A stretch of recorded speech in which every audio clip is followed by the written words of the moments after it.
This video covers a real criminal case. All information presented is sourced from public court records, official police reports, and verified news sources. In September of 1966, a young chemist, his wife, and their 4-year-old daughter were found inside their Cincinnati home. They had been there for days before anyone realized something was wrong. 60 years later, no one has ever been charged. The family lived in Bridgetown, a quiet suburb on the west side of Cincinnati, Ohio. Jerry Bricca was 28 years old. He worked as a chemist at Monsanto, which had a major facility in the area. His wife Linda was 23. Their daughter Debbie was 4. Neighbors described them as ordinary, kind, the sort of family who waved from the driveway and trimmed their lawn on weekends. There was nothing about them that suggested they were in danger from anyone. They had no public enemies. They were not involved in anything strange. They were a young family on Greenway Avenue, in a neighborhood where most people knew each other by name. And then on the morning of September 28, that ordinary life ended in a way the city of Cincinnati still has not been able to explain. You're watching Dark Verdict, where we investigate the cases that haunt us. It was a neighbor who first noticed something was off. Newspapers had piled up on the front step. Mail was uncollected. The family car was still in the driveway. No one had seen Jerry, Linda, or Debbie in days. When officers from the Cincinnati Police Department finally entered the home, they found all 3 Briccas inside an upstairs bedroom. The medical examiner would later estimate that they had been there for somewhere between 3 and 4 days. Investigators determined the cause and treated the home as the primary crime scene. What they did not find were signs of struggle in the wider house, signs of forced entry at the doors, or signs that anything had been taken. The television was still in place. Jerry's wallet was still there. Linda's purse had not been touched. To detectives walking through the rooms that day, it looked less like a robbery and more like someone the family knew had been let inside. That detail became the foundation of the entire investigation, and it has shaped every theory in the 6 decades since. Cincinnati detectives started where any case begins, with the people closest to the victims. They interviewed Jerry's co-workers at Monsanto. They interviewed Linda's friends. They knocked on every door on Greenway Avenue. They asked about visitors, deliveries, repairmen, anyone who had been near the home in the days leading up to the discovery. They built a timeline of the family's last confirmed movements, which ended around the evening of September 25, when Jerry was last seen by a neighbor pulling into the driveway. After that point, the family vanished from public view for 3 days before they were found.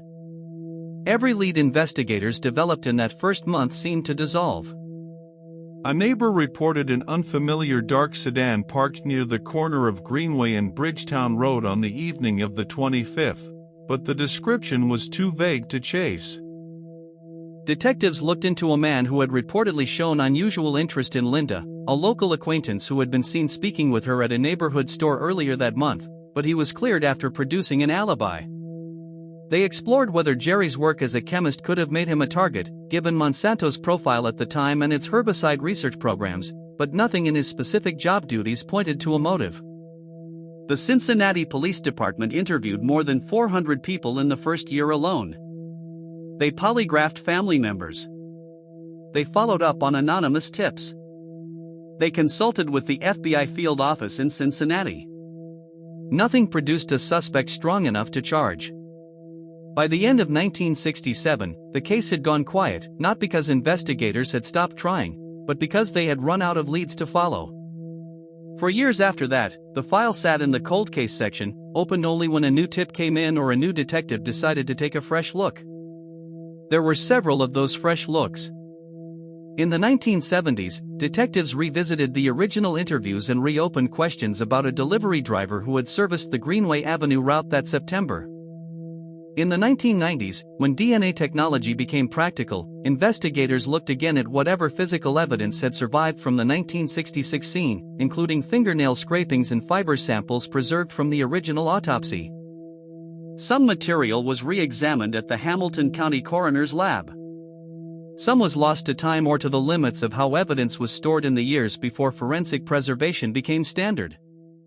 The Cincinnati Police Department has confirmed over the decades that the case remains active, in the sense that any new tip is followed, but it has not produced an arrest.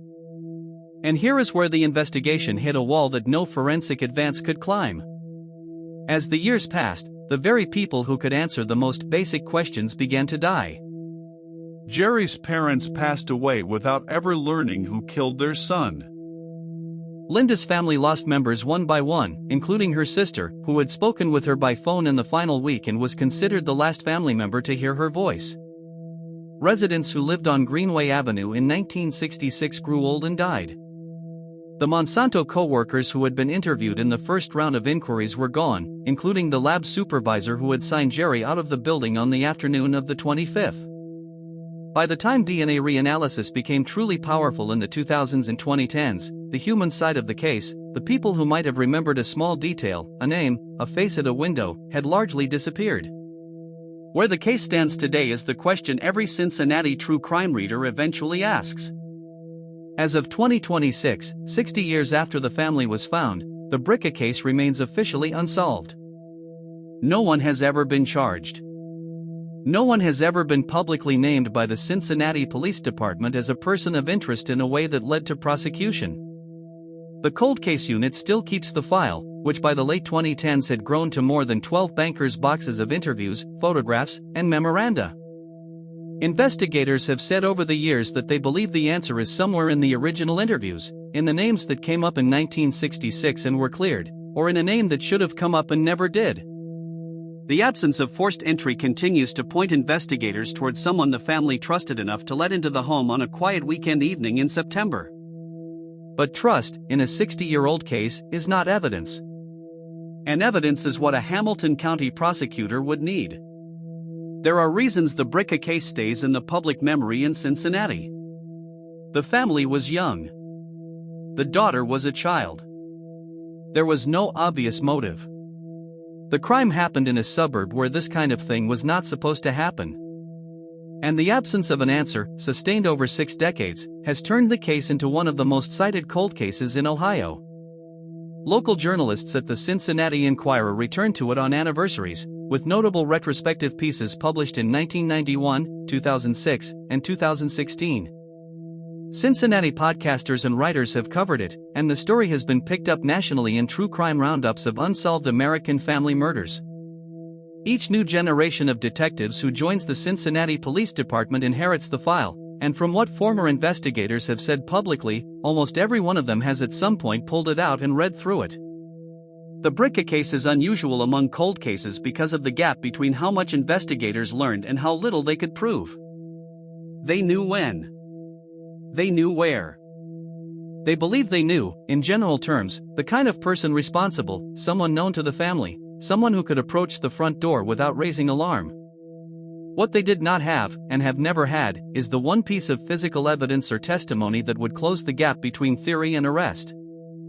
In 1966, the forensic tools to recover that kind of evidence were primitive. DNA profiling would not exist in a usable courtroom form until Alec Jeffreys developed it in the United Kingdom in 1984, almost 2 decades after the Briccas were found. By the time those tools existed, the scene was long gone, the bodies had been buried at Arlington Memorial Gardens in Cincinnati, and the witnesses were dying. It is also worth understanding what was happening in Cincinnati in the autumn of 1966, because the context shaped how the case was investigated. The city had a population of just over 500,000. Bridgetown was an unincorporated community in Green Township, served by the Hamilton County Sheriff's Office for some functions and the Cincinnati Police Department for others, which created jurisdictional friction during the first week of the inquiry. Patrol officers in 1966 were not trained in modern crime scene preservation. Neighbors walked through the home before it was fully secured. Photographs from the scene, later reviewed by cold case detectives, showed footprints in areas that should have been isolated. These were not failures of effort. They were the standard of a profession that had not yet been forced to standardize. There is one more layer to the Bricca story that gives it staying power. Debbie Bricca, the 4-year-old, was the youngest victim in any unsolved homicide in Hamilton County in 1966. Her preschool class at a nearby Bridgetown church program was told only that she would not be coming back. Her birthday, which would have fallen in the spring of 1967, became the first of 61 birthdays that her parents would never see her reach. Cold case detectives have said, in interviews given to local Cincinnati media, that it is Debbie's photograph more than any other detail that has kept the file moving from desk to desk inside the department for 6 decades. A 4-year-old does not have enemies. A 4-year-old does not have a motive. A 4-year-old is the part of this case that no detective has ever been able to put down. So what is the answer here? Was the person responsible someone Jerry knew through work, a face that appeared in those Monsanto interviews and was let go for lack of evidence? Was it someone from Linda's circle, a quiet figure who walked away unnoticed in the chaos of those first weeks? Was it a stranger who happened to find an unlocked door on a September evening and disappeared into the larger Cincinnati area before anyone knew the family was missing? 60 years on, those questions are no closer to an answer than they were when the first officer stepped into the Greenway Avenue home. If you lived on that street in 1966, what did you see, and did you ever tell anyone? Subscribe to Dark Verdict. Next case, the witness who saw everything and disappeared.